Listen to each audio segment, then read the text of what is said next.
Hello everyone, welcome back to the channel.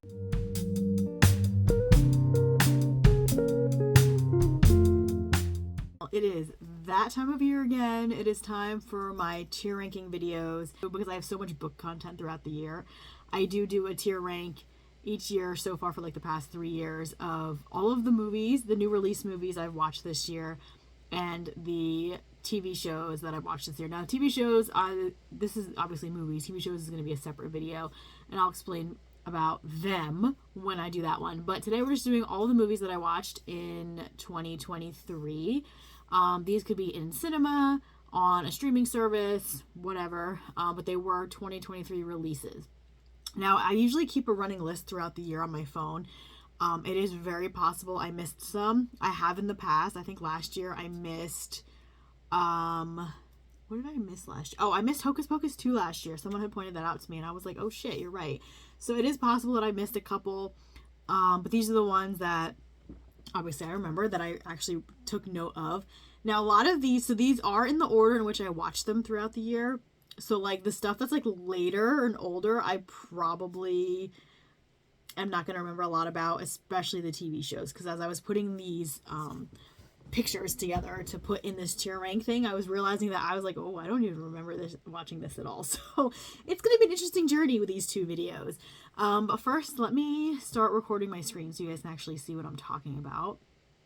I've been doing this a little bit differently this year with the whole screen record thing, so hopefully it ends up working out. Otherwise, oops. Okay, so here we have all of my, I think I turned the cursor off. Yeah, I did, so you can't even see it.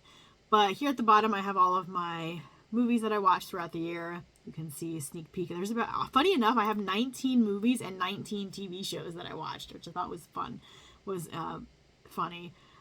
So the first movie I watched was Devotion. This is the one with Glenn Powell and I can't remember the other actor's name, but this is, I believe, based on a true story. This was on a streaming service. I don't remember which one, Paramount Plus maybe, I don't know, but I really, this is off of my, so I started Devotion off of my Top Gun Maverick kick because Glenn Powell was in Top Gun Maverick, and I thought it was ironic or coincidental that he was all in another like movie as a pilot. So I think this I think Devotion also takes place during World War II, I believe. Yes, you also notice I didn't put any fun like titles, explanations for my ranking. I completely, until right now, completely forgot about it and didn't realize it until I started filming. So we're just gonna go with what's there. So Devotion was good. I remember scenes, but I also remember like I'm getting scenes mixed up with this movie and Maverick because they both I think this one is on an aircraft carrier, Devotion, I'm pretty sure. Maverick also has scenes on an aircraft, like they're some of the, because they're so similar, like some of it overlapped a little bit, so I'm like I don't remember all of it. I do remember the end of this movie, we find out it's not a spoiler because this is a true story, but the main pilot, he does die. So I do remember that much of it, but I'm trying to see. I don't know where I'd put this. It was really good. I wouldn't put it like in D tier. I'd say probably A tier. Maybe A or B. I don't know. I think we'll leave it in A for right now because I did really enjoy it. And I love movies and stuff based on like real life events. Okay, next one we watched was Teen Wolf. I do have a whole video reacting to this. It was not a great experience. I also have to say that like, I don't know. It had been a really long time since I watched the TV show, and I don't think I watched it in its entirety. So like I was missing some things there, but I was just, it was will I put it in D tier? C tier? It was nice seeing all the cast again. I think I'll put it in C tier. D tier, I feel like for me is shit I hated and I want my time back for. I don't know if I'd say that about Teen Wolf.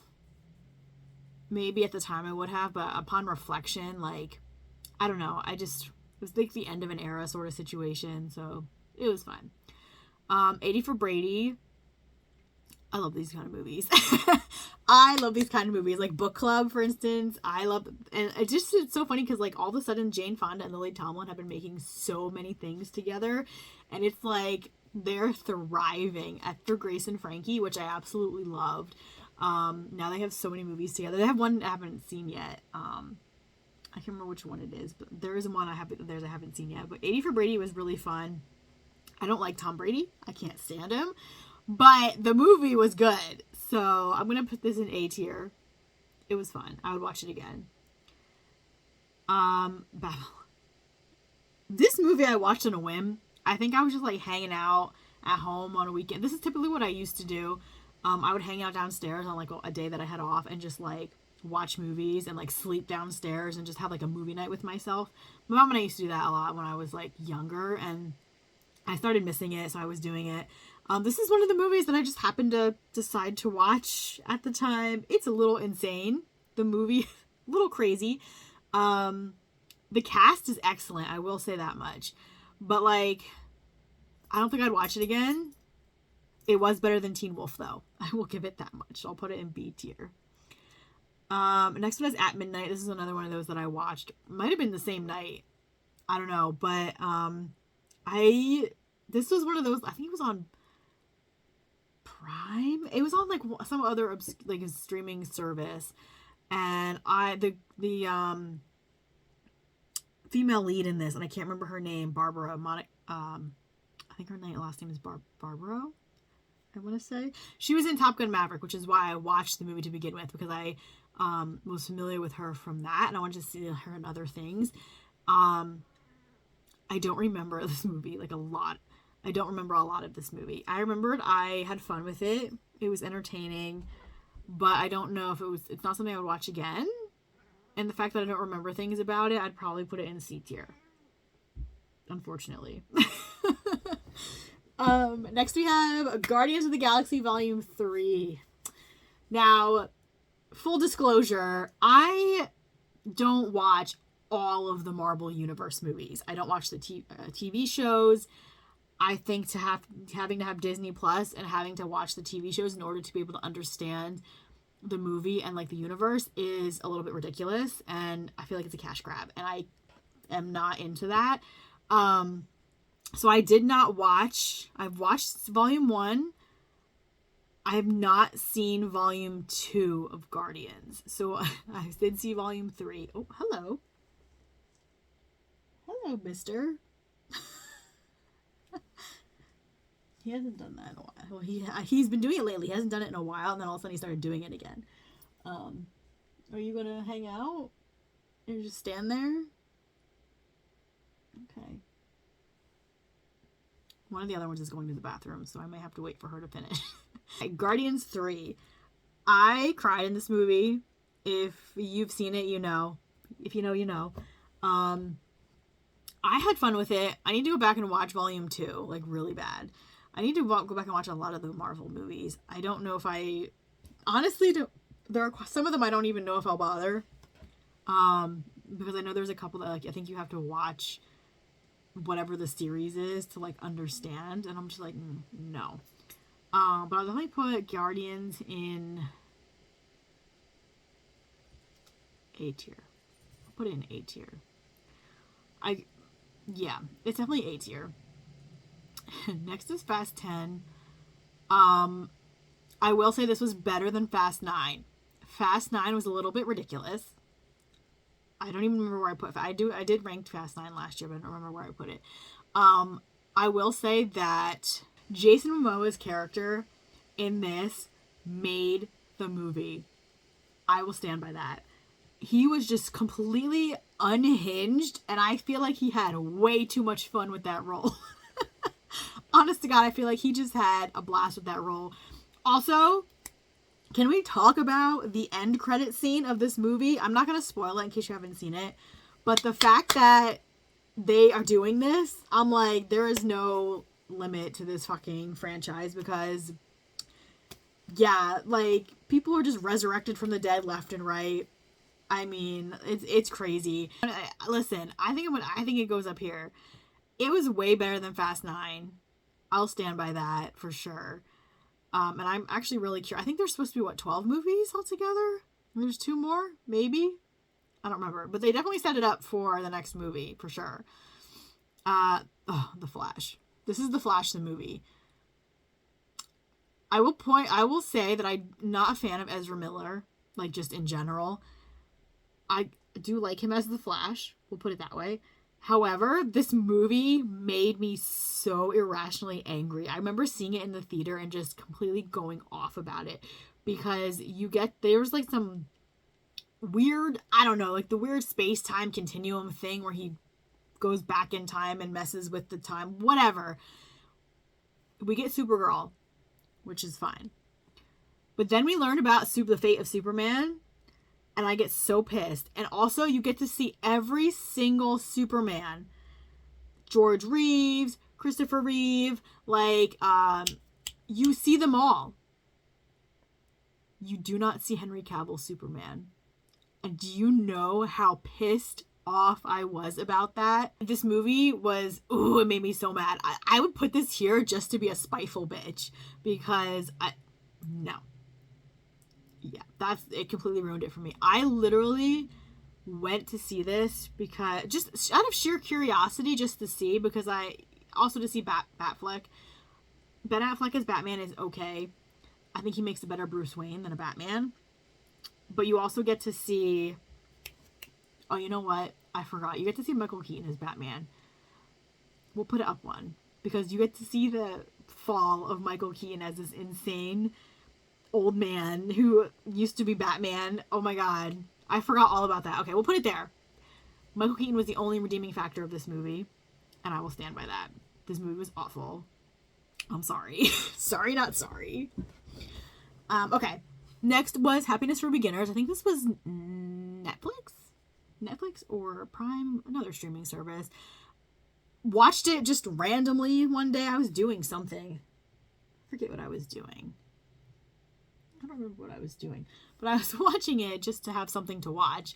And this was Luke Grimes from Yellowstone, and I can't remember her name. I call her Kimmy Schmidt.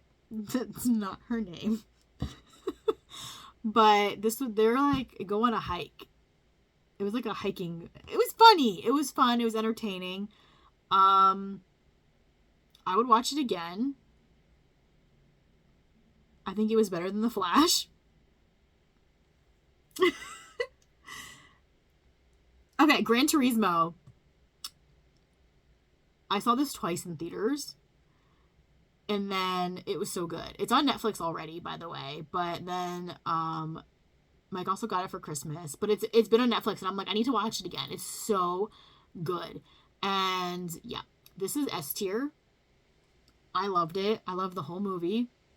This is based on a true story with I forget, they talk about it in the beginning with was it Sony? It was PlayStation. Making their first Gran Turismo game and like how they made it, and like this whole thing with the players getting to going through the academy and to actually race and become real racers. And the kid who won the academy thing contest, whatever it was, went on to actually become a real like race car driver. So cool. Such a great movie. David Arbour's in it from Stranger Things and Violent Night, which I didn't get to see, but I really want to. We got Orlando Bloom, who I haven't seen in anything in forever. Like, it's so good. I loved it. Yeah. Blue Beetle was next. Blue Beetle, I think, was another Marvel movie that I had, like, and it's a Marvel hero that I never heard of before. But this movie was so damn good. Let me tell you how great this movie was. Like, it was... I mean, he was very Spider-Man-esque. Like, he was, like, a kid in... I don't know if he was in high school, or he was, like, a young kid who, like, discovers this, like, beetle. Like, it reminded me of a scarab from, like, the Mummy. That has, like, this power. I don't know. And he's a very reluctant hero, and it just, like, happens that this beetle ends up, like, connecting with him. It's so good. It reminded me a lot of the Tom Holland Spider-Man. But it was really fun. I loved his family. This was definitely S tier. This was a great movie. I have to rewatch it because it's been a while since I have watched it. I think it came out in the summer. But yeah, it was really good. Okay, next one we watched was Love Again. This was, I don't know where it was on, Netflix maybe. This is Sam Heughan from Outlander. Priyanka Chopra, Nick Jonas's wife. And Celine Dion. I never realized before that Celine Dion was never like in a movie. Her music is always in movies, but like I never realized that she never like acted in a movie before. So this was like her acting debut, and this was a very, let me say, it was a very like predictable, cheesy rom-com sort of, like it was nothing special, but the actors in it made it so much better. Like it elevated the experience, I think, and that Celine Dion playing herself in the movie was an experience like that just like feel like needed to happen. It was so good. It was really fun. But again, nothing like brand new or spectacular. So I feel like it'd be on the same tier as like Happiness for Beginners. Like I would watch it again. I had a lot of fun with it, but it wasn't anything, groundbreaking. All right. Next we have, this is the next two are documentaries. So the next one we have is Kelsey, which is Jason Kelsey's documentary on Amazon Prime. Now let's be real. I'm not an Eagles fan. I don't like the Eagles, like at all. I do like Jason Kelsey. I like the Kelsey brothers. And I do like to watch things about like behind the scenes and learning the life of, it doesn't have to be an NFL player specifically, but just like athletes and actors and anything in general. I like just like seeing the behind the scenes real life experiences. I like based on true stories and documentaries and things like that. So this is Jason Kelsey's documentary that he did.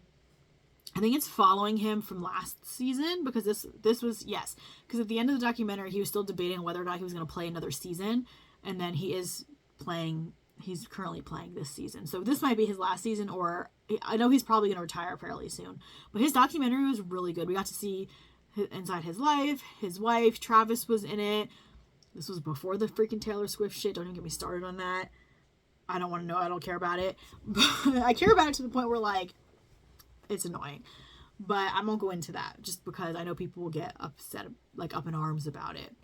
But yeah, this was really, really, really good. A or B. I enjoyed it. I don't know if it's something I'd watch, like, again. I definitely think it was better than a B tier. It's probably A. I'll put it in A tier because I really did enjoy it. It was really well done, I think. Bye Bye Barry is the next one. This one I had never heard of this player before. This was before like my time, and before like I got into like football. This was Barry Sanders, who I forget what position he played for the Detroit Lions. And supposedly like the whole thing surrounding him was like, he went to London on like a vacation and resigned from his team and his position in the NFL through a fax. And I think that's like the one thing that like he's pretty much known for. But this is a documentary. He's still alive, by the way, and he has 3 or 4 sons. So all his sons are with him. And essentially he's like telling them the story about what happened, and you get to see from like the beginning to the incident where he left the NFL. And it's just like, it's crazy because he was such like an amazing player, but he was just kind of over it, is I think what it was. But it was an interesting documentary. I will say I kind of watched it against my will. I don't want to say that, but like we were at a relative's house and they kept talking about it. I'm like, oh, it sounds really good. Like I didn't intend to watch it for a little bit, and then he just like put it on, so we watched it. I mean, it was interesting for what it was. It was as good. I think it was as good as the Kelsey documentary. It's just a team and a player and like a time that I'm not familiar with. We'll put it that way. So I knew very little about the incident and about this whole thing. So it was a learning experience for me. I don't know. I'd put it up with Kelsey. Oh my God, this movie, Thanksgiving. This fucking movie. Here's the thing.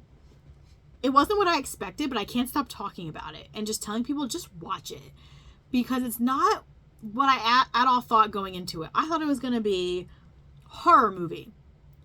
I thought we were going to have another Jason or another Michael Myers or another, but in like a Thanksgiving setting. We do. However, not the horror movie I thought it was going to be. It felt very teen slasher. It was very teen slasher but it was also like so funny. Like the shit that happens is like so unrealistic, but so funny. We were laughing throughout the entire movie. And I feel like we were the only people in the theater like laughing about how ridiculous it was. I feel like listen, this movie is supposedly getting a sequel. I heard that. Whether that comes to fruition or not, I don't know. Like, I think the script's still being written for it, so it may not come to that. But I feel like this is going to be a movie that's like a new cult classic. I think it'll take a little while to catch on, but I feel like it's going to be the movie that everyone watches every Thanksgiving just because it's a ridiculous Thanksgiving horror movie.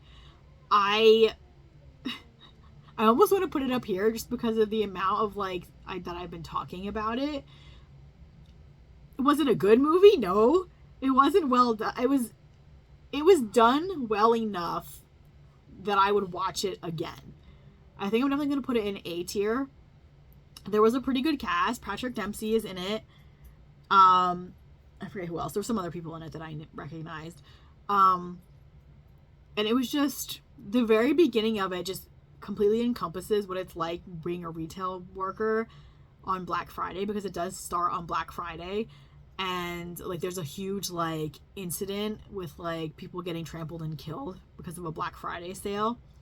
And like the premise of the movie is it's a year after that incident, and now someone is getting revenge on what happened that night. So, and they start killing people that were like involved with that night. So it was interesting concept. Execution was a little too cheesy and ridiculous, but it was still entertaining. The entertainment factor is there, and I would absolutely watch it every Thanksgiving, no doubt. Okay, next is A Haunting in Venice. This is an Agatha Christie novel, one of the many that have been adapted into movies lately, with Kenneth Branagh as Hercule Poirot, I think is how you say his name. I will admit that when we were watching this, I think it was on Netflix, I wasn't fully paying attention to it. I think we ended up having like a couple side conversations. But it was very entertaining, and I haven't watched the other adaptations. I know they did the Murder in the Orient Express, and oh my god, I can't remember the other one they just did.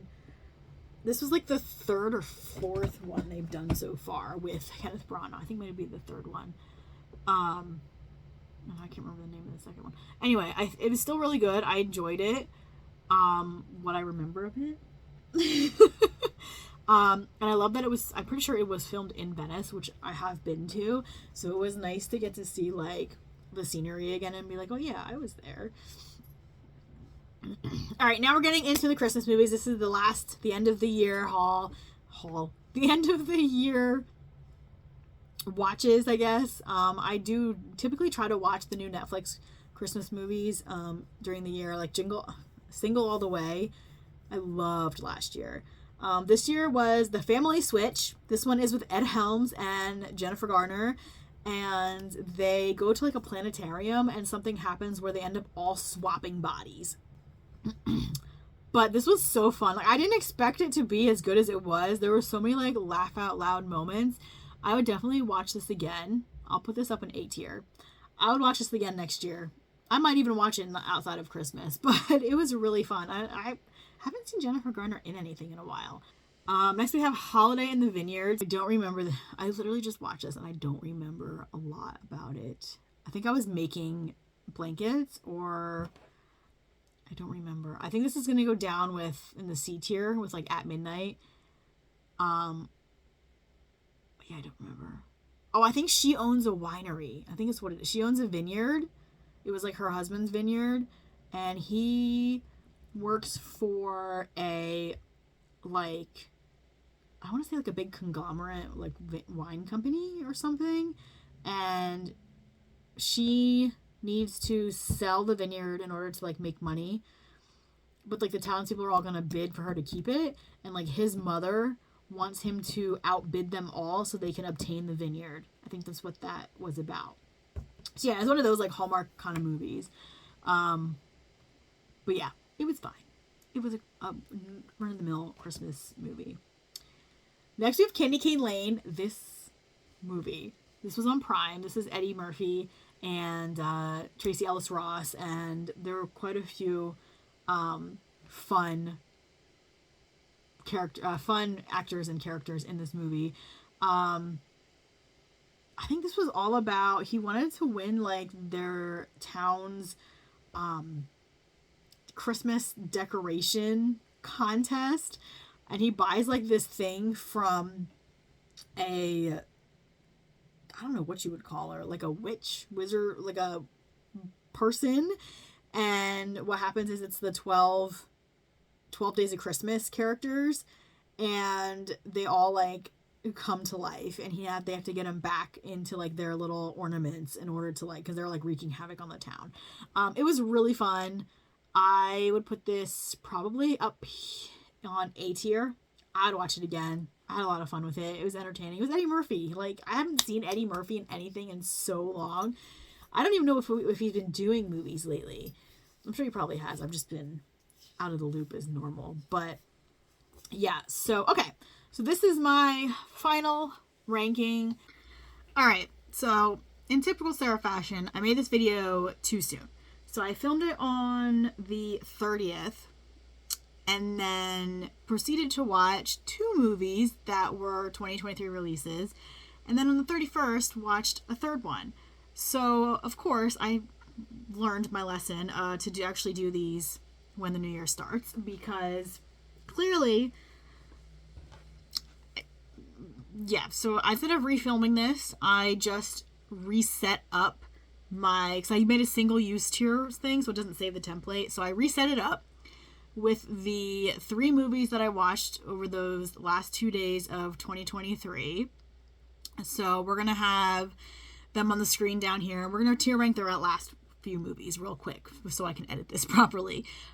So the first one I watched was Your Christmas or Mine 2. This is what started the whole thing, because I watched the first movie last year and I liked it. I can't remember where I put it in the tier, but I didn't realize there was a second movie, and now I'm wondering if they're going to make one every Christmas.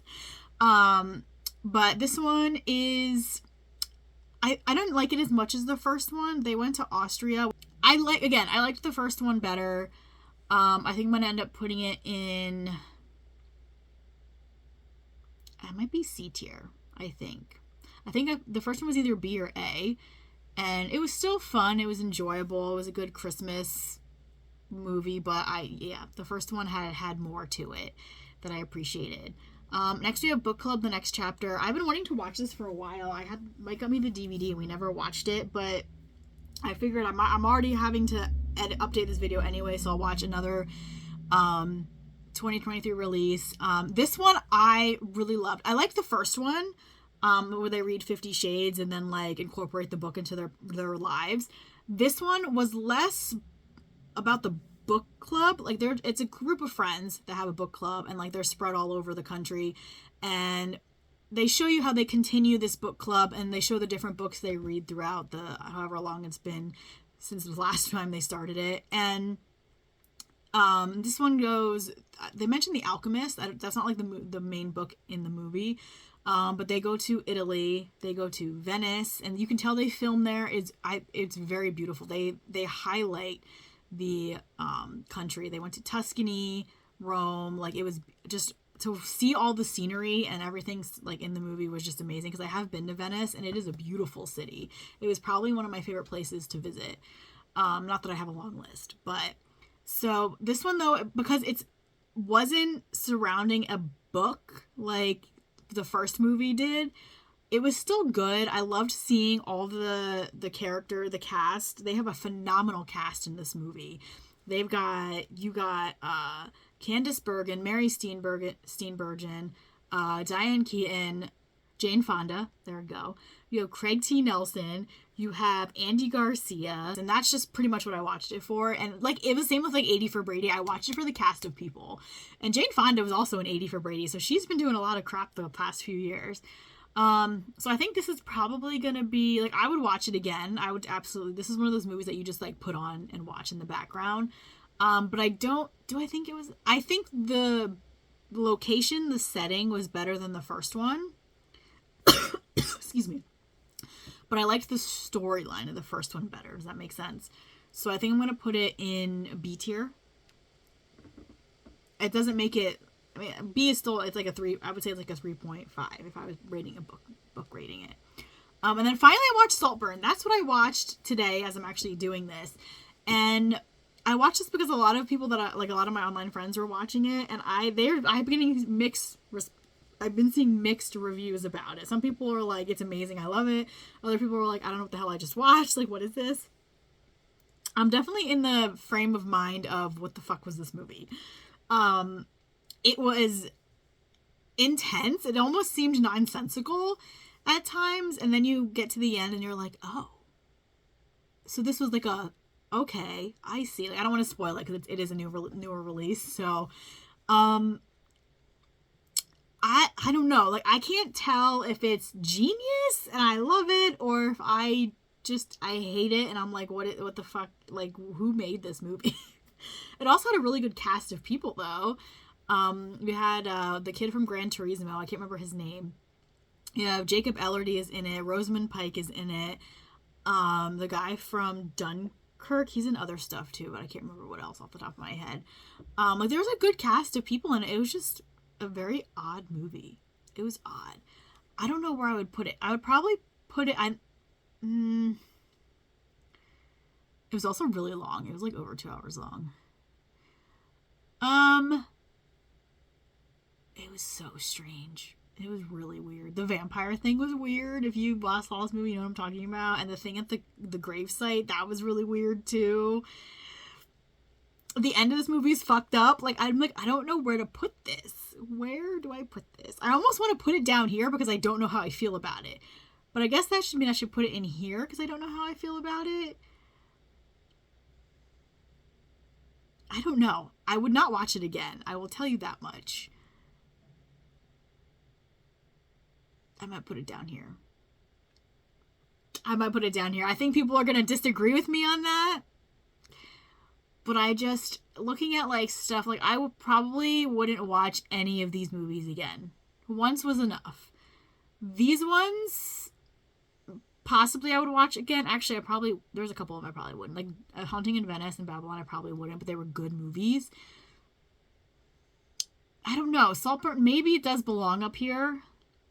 I wouldn't watch it again, but I guess it would be kind of in the similar fit. It would be in the similar vein as Babylon. Like, it was fucked up and like really weird, but it was it was decently made. Like, you can tell there was like an artistic process behind that whole movie. So maybe it does belong in B tier. I think I'll give it the benefit of the doubt and put it in B tier.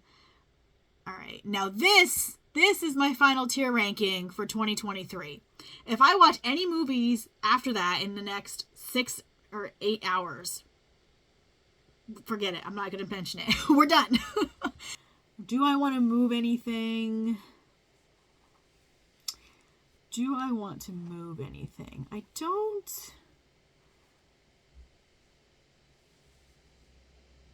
don't think I want to move anything.